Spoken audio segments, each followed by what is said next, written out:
The Commander-in-Chief, in his 1963 message on the State of the Union, sums up our military position.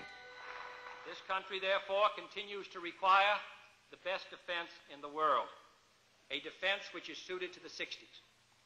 This means, unfortunately, a rising defense budget, for there is no substitute for adequate defense and no bargain basement way of achieving it.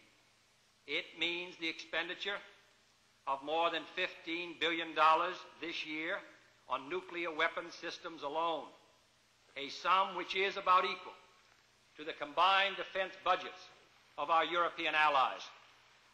But it also means improved air and missile defenses, improved civil defense, a strengthened anti-guerrilla capacity, and of prime importance, more powerful and flexible non-nuclear forces.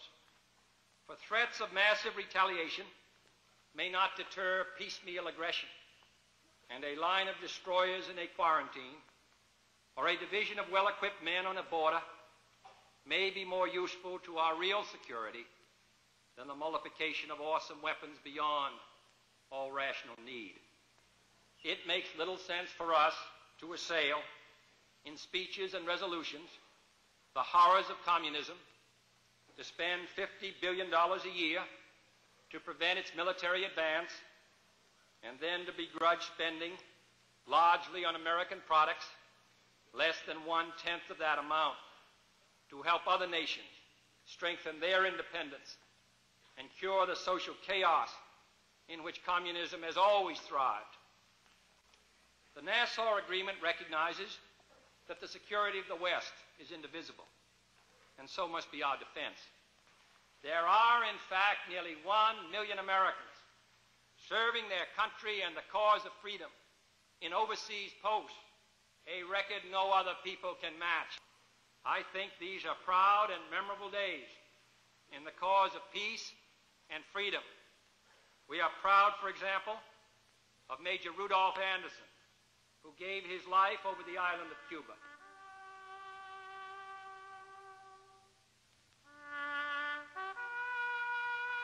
We salute Specialist James Allen Johnson, who died on the border of South Korea.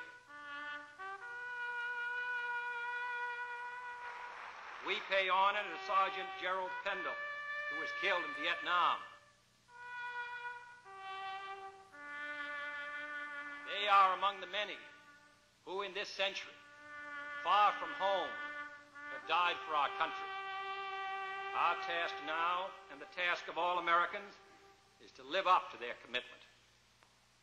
With thanks to Almighty God for seeing us through a perilous passage, we ask His help anew in guiding the good ship Union.